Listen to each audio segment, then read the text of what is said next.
when respect doesn't come from words. There is one thing a true man always understands. Respect is not a gift someone hands to you. It is something you engrave into every step you take, every decision you make, every glance you give. Women, they don't truly measure your worth by promises or compliments. They look at what you refuse, the boundaries you set, and how you protect yourself even when no one is watching. Many relationships fall apart, not because love has run dry, but because the man loses himself in thousands of small concessions. He lets sarcastic remarks slide, allows cold silence to pass without a word of challenge, permits the standards he once believed to be unshakable to be eroded, bit by bit. And then one day he realizes he is no longer respected as before. If you've ever felt that way, here are 5 principles that once applied will completely change the way others see you. Not to make you someone who manipulates others, but to make you the one who leads your own life. Principle 1. Never tolerate disrespect. Never tolerating disrespect means you do not allow anyone, no matter how close, to touch the limits of your dignity. Many people think disrespect only appears when you are cursed at, yelled at, or publicly humiliated. In reality, it is often far more subtle. It could be a joke deliberately aimed at your weak spot, right when you are speaking about something serious. It could be a distracted gaze, paying no attention when you share something you are passionate about. It could be a cold silence, as if your presence is not worth responding to. Every time you let it pass, thinking, "It's okay, I'm being generous," you are in fact sending a hidden message. "I accept this, you can continue." And when that message is reinforced over time, the other person will naturally treat disrespect as a normal part of interacting with you. An easy example to see is in a romantic relationship. If she constantly cuts you off, mocks your opinions with a sarcastic tone, or turns your private matters into a joke in front of friends, and you simply smile it off and let it go, you are eroding your own attractiveness. Or in the workplace, if colleagues or superiors repeatedly shift responsibility onto you, claim your achievements as theirs, and you remain silent while taking the loss, they will continue because they know you will not react. The correct way to handle it is not to get angry or retaliate. A man of value will recognize that moment the instant it happens. He stops, looks the other person in the eye, and states clearly, concisely, "I do not accept the way you just spoke to me," or, "If this continues, I will leave the conversation." The key is a calm voice. No shouting, no trembling. You only need to say it once. If the behavior repeats, you follow through on what you said. Stand up, walk away, or end the interaction. What you should do is always keep your standards consistent. Don't only speak about your boundaries when you're angry and then forget them the next day. Don't apologize to keep the peace when you're not wrong. Don't rationalize the other person's behavior with excuses like they're tired or they probably didn't mean it. Respect doesn't depend on circumstances. It either exists or it doesn't. Conversely, what you should not do is use violence, shout or attack someone personally to prove you are strong. That only makes you lose composure and lowers your value in the eyes of others. When you are consistent in never tolerating disrespect, people will automatically adjust when dealing with you. They will know you are not seeking approval at all costs, and that your presence is not something anyone can take lightly. This is not only a way to protect your dignity, but also the foundation for building healthy relationships, where you and others treat each other with genuine respect. Principle 2. Guard your peace like a treasure. Guarding your peace like a treasure means you value the stillness in your mind as much as any possession. Peace does not come naturally, nor is it something someone else can give you. It is the result of a series of deliberate choices, of daily discipline, and of being willing to say no to whatever causes disturbance, even in the smallest way. A man without peace is like a boat without an anchor. Any gust of wind is enough to carry him away. He replies to every message instantly, as if waiting for orders, steps into every meaningless online argument just to prove a point, agrees to attend gatherings he knows will drain him. Each time he does this, he creates another crack in the fortress protecting his soul. In contrast, a man who treasures his peace will build an invisible safe zone around himself. He carefully chooses who can enter his time because he understands time is the fuel of peace.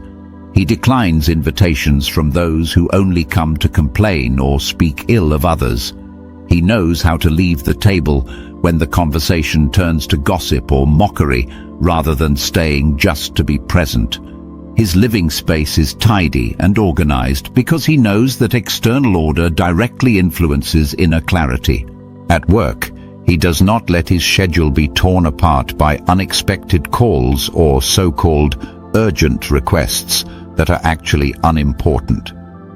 He sets specific times to check email, turns off notifications when he needs to focus, and is willing to let messages wait when he is spending time on himself or with family. In relationships, he does not jump in to resolve every conflict the moment it flares up. He allows space for a pause, letting emotions settle before deciding whether to respond. What he should do to protect his peace is build a filter for everything that enters his life: news, social media, invitations, even thoughts. He asks himself, does this protect or destroy my peace? If it destroys it, it must go, immediately and without explanation. He should also maintain habits that bring stillness: exercising, reading, cleaning, or taking a walk alone. Conversely, what he should not do is let others feel they have the right to demand his time, energy, and attention whenever they want. He should not try to please everyone, should not join arguments just to win, and should not open his mind to negative stories he cannot change. Peace makes every word he speaks carry weight. He does not need to raise his voice to be heard. His calm presence is enough to command attention. And when he keeps that treasure, he not only shields himself from chaos, but also becomes a steady anchor for anyone fortunate enough to be within his circle of life. Principle 3. Don't reveal everything. Not revealing everything means you know how to keep part of your story to yourself, so that others, especially women, will always have something to discover. A man's allure does not lie in telling everything about himself, but in the right distance between what has been revealed and what remains hidden. When that distance exists, it creates a natural curiosity, an invisible pull that makes others want to know more. Conversely, if right from the start you pour out all your past stories, all your fears, all your wounds, all your dreams, then the mystery disappears. The journey of discovery ends early, and along with it, the desire. This does not mean you have to be cold or pretend to be emotionless. Extreme closed-offness also makes others feel distant. The point is that you know when to open up and when to let silence speak. In the early stages of a relationship, let others see your strength through your actions, through how you handle situations, through your attitude in the face of difficulty, before they hear the story behind it. For example, instead of telling right away that you once went through a difficult financial period, let them see how you now manage money with discipline and calmness. When trust has grown deep enough, sharing that story will become a special and meaningful moment. What you should do is select the information you share, offering it like a gift, little by little at the right time. Let others earn your story through time, through respect, and through effort from both sides. A quiet evening after many months together will be a more suitable time to reveal a new piece of the puzzle rather than on the very first meeting. You should also keep for yourself activities, hobbies, or personal habits that not everyone knows. They are like drawers of secrets that keep you interesting in the long run. Conversely, what you should not do is overshare in an attempt to quickly create a connection or out of fear of losing the opportunity. Do not turn the first date into a full autobiography. Do not use sad stories to seek pity or instant closeness. Do not constantly text updates about every detail of your day, because that will make the novelty fade quickly. When you know how to keep part of your story, you not only maintain your allure, but also create a continuous journey of discovery. Others will look forward to it, will actively seek opportunities to learn more about you. And each time you open up a new piece, they will cherish it far more than if they had been given everything from the start.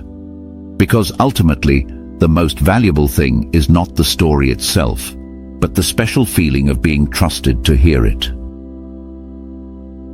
Principle 4. Master your emotions. Mastering your emotions means you still fully feel everything that happens, but you do not allow anyone or any situation to have the right to decide what you will think, say, or do. Emotions are not the enemy, they are signals. But if you let those signals take the wheel, you will be constantly drawn into unnecessary collisions, like a ship crashing into rocks just because a wave pushed it off course. In life, there will always be people who deliberately test your steadiness. A sarcastic remark in front of a crowd, a sudden change in attitude, a withdrawal without warning. All just to see how you will react. If you immediately get angry, panic, or rush to pull them back, it means you have just handed over control of your mood to someone else. A man of composure knows how to stand still in the storm. He lets emotions rise and then settle like a wave without rushing to respond. He observes, analyzes, and only chooses to react when it is truly necessary. For example, at work, when a colleague pins responsibility on you in front of the boss, the impulsive reaction might be to fight back right away. But if you take a deep breath, stay calm, and choose to speak privately with your boss while presenting clear evidence, you not only protect your reputation, but also demonstrate professionalism. In a romantic relationship, when the other person goes silent or applies emotional pressure to test you, you do not fall into the trap of having to do something immediately, but instead give yourself time to think before saying anything. What you should do is train the ability to create space between stimulus and response. When a frustrating situation arises, practice pausing for a few seconds, taking a deep breath and asking yourself, am I reacting to solve the problem or just to vent my emotions? Write in a journal, exercise, meditate, or engage in any activity that helps you cool down before making a decision. You should also set a rule for yourself not to engage in arguments when you are angry, because that is when you are most likely to say things you cannot take back. Conversely, what you should not do is pretend you have no emotions or suppress them until they explode. Nor should you try to retaliate immediately to teach someone a lesson. Actions taken when your mind is controlled by anger rarely lead to good results. Do not let someone leaving, changing their attitude, or ignoring you become an excuse for you to lose your own standards. Every time you remain calm, you not only protect your image in the eyes of others, but also forge another layer of steel for your inner strength, something no one can take away. And gradually, you will realize that stillness is not weakness, but the highest form of power. Principle 5. Be willing to walk away.